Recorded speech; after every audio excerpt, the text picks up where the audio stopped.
Good evening and welcome to WhisperArt. My name is Ethan W. Moses, and I would like to thank you for dropping by tonight. I think I have a pretty good idea of how the Apostle Paul felt while attempting to serve God from a prison cell. My wife and I have struggled with her MS for the past 30 years, and since we live so far away from family, we have lived a life of isolation. It's as though we have been under house arrest for these past many years. But like the Apostle Paul, God is with us in the midst of it all, and He is continually and continues to deliver us from the lion's mouth. Please listen to the following song, In the Midst of It All, and see if you can get a sense of how God has stood beside us and strengthened us throughout the years.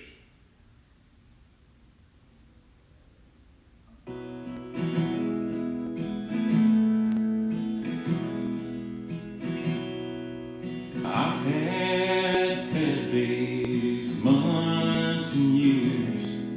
At times I could not control my tears.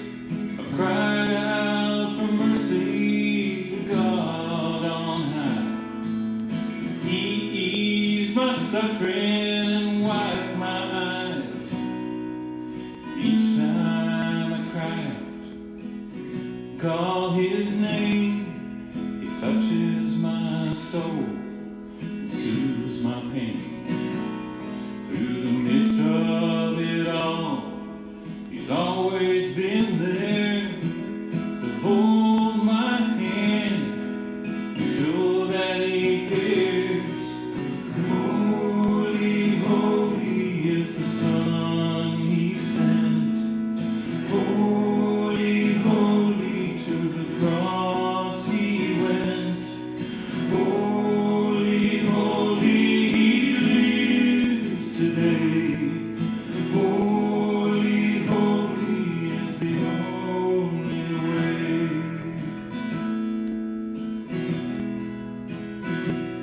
Like oil from the olive, our tears also flow.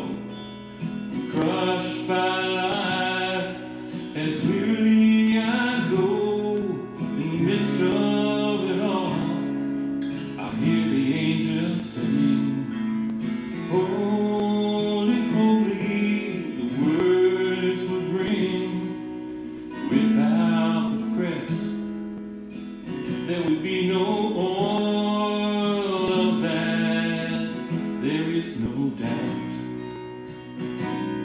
When the pressure is on, we must lift up our hands, and with our voice cry out, oh, holy, holy is the Son He sent.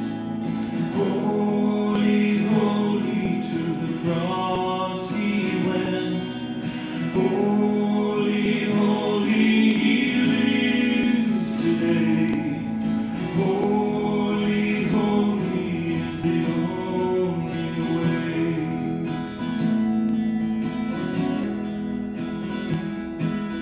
When troubles boil and you can find no rest in the midst of it all, God gives His best.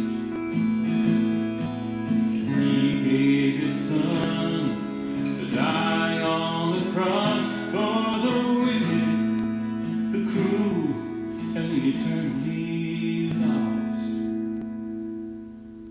Jesus was crushed, badly bruised, tortured, maligned, murderously abused. The more they crushed Him, the more it would flow. Rivers of mercy, love all aglow.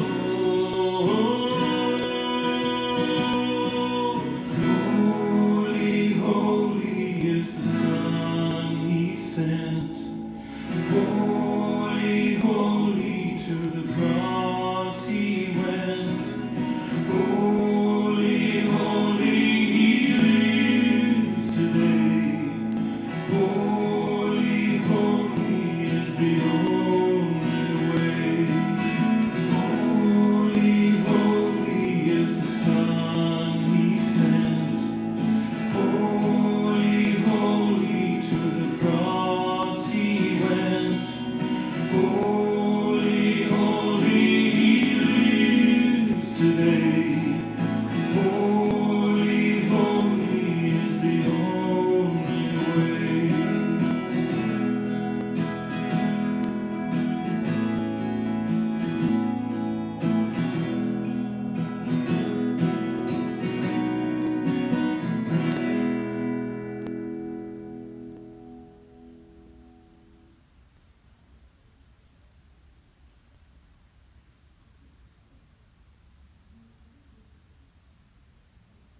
At this time, I'd like to share a devotional with you based on 2 Timothy 4:16 through 17, which says, "At my first offense, no one came to my support, but everyone deserted me.